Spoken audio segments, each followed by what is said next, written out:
Vous écoutez Europe 1, il est 11h30, le journal de la santé avec Elisabeth Assayag. Faut-il boire un petit verre de vin chaque jour pour réduire le cholestérol ou même le diabète? C'est en tout cas ce que suggère une étude publiée par l'université d'Harvard.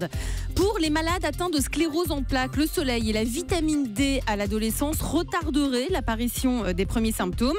Et puis la Zumba va faire peut-être partie des sports enseignés à l'école en Angleterre. Et tout d'abord, donc, boire un petit verre de vin quotidiennement pourrait réduire le cholestérol et le diabète. C'est en tout cas ce que suggère une étude publiée dans une revue de l'université d'Harvard. Pour la première fois, des chercheurs ont comparé l'impact d'une consommation modérée de vin chez des patients diabétiques de type 2, donc des personnes par nature particulièrement à risque cardiovasculaire. Et les résultats sont étonnants. Ils sont plutôt en faveur du petit verre de vin quotidien. Écoutez les explications de Mélanie Gomez. L'expérience qui a suivi pendant 2 ans 2 groupes de diabétiques montre que ceux qui boivent 150 ml de vin chaque soir au dîner, c'est-à-dire environ un verre et demi, ont au final un meilleur taux de cholestérol et même de sucre dans le sang comparé à ceux qui ne consomment que de l'eau.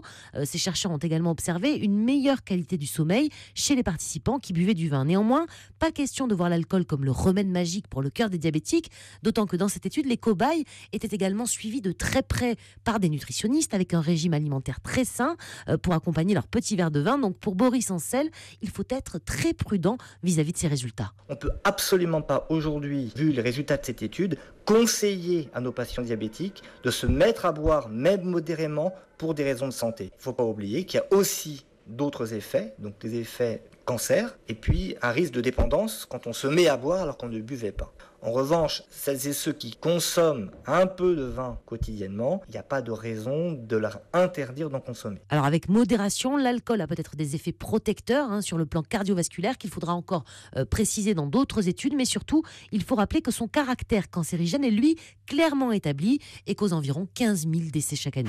Le soleil et la vitamine D retarderaient l'apparition des symptômes de la sclérose en plaques. Oui, soleil et saumon fumé, par exemple, jouent dans l'apparition des symptômes de la maladie, d'après des chercheurs de l'hôpital universitaire de Copenhague. Leur étude montre que chez les jeunes adultes touchés par la maladie, celle-ci ne survient pas toujours au même âge. Le décalage s'explique par des différences de poids, d'exposition au soleil et de consommation d'aliments riches en vitamine D, comme le poisson gras. Ils ont analysé les habitudes alimentaires et les bilans sanguins de 2 groupes de 500 personnes. Dans le premier, les malades s'étaient exposés tous les jours au soleil à l'adolescence et bénéficiaient d'un apport important en vitamine D. Et dans le second groupe, ils ne s'étaient pas exposés quotidiennement ou avaient des repas assez pauvres. Résultat, pour plus de 80% des personnes du premier groupe, la maladie a débuté jusqu'à 2 ans après les personnes du second groupe. Dans certaines écoles anglaises, on envisage de remplacer certains sports collectifs par du yoga ou de la Zumba. Oui, dans les écoles privées, on débat en ce moment sur le fait de mettre du yoga ou de la Zumba à la place du rugby ou du hockey. On avance l'argument de l'épanouissement personnel, du dépassement de soi dans des sports plus individuels comme le cyclisme, la Zumba ou le yoga. Les pros Zumba s'alarment de l'agressivité qui se dégage dans les sports d'équipe, avec en plus le risque de blessures que ça entraîne. Une jeune maman américaine qui a dû recourir à la fécondation in vitro pour avoir un enfant, a publié une photo saisissante dévoilant son combat contre l'infertilité. Et c'est la photo qui fait le buzz sur les réseaux sociaux en ce moment. L'image illustre la joie et les obstacles qu'elle a dû traverser pour devenir maman.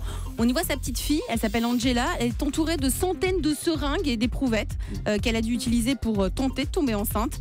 Le médecin qui suivait la jeune maman précise que toutes les seringues ne sont pas sur la photo. 18 mois d'essai, les piqûres d'hormones pour stimuler la production d'ovules, les injections des médicaments pour empêcher l'ovulation précoce, ainsi que les prises de sang sont très nombreuses. Elles se comptent par centaines. En 2 jours, la photo a été partagée plus d'1 demi-million de fois et inspire en ce moment des centaines de personnes à dévoiler en images leur propre combat pour devenir parents.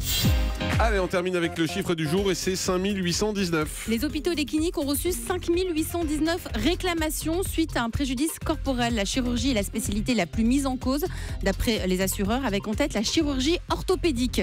À partir des données recueillies auprès de 10 000 de ces sociétaires, l'assureur est en mesure d'annoncer que tous les types de réclamations augmentent, 5% de plus en 2014. Merci beaucoup Elisabeth Assayag.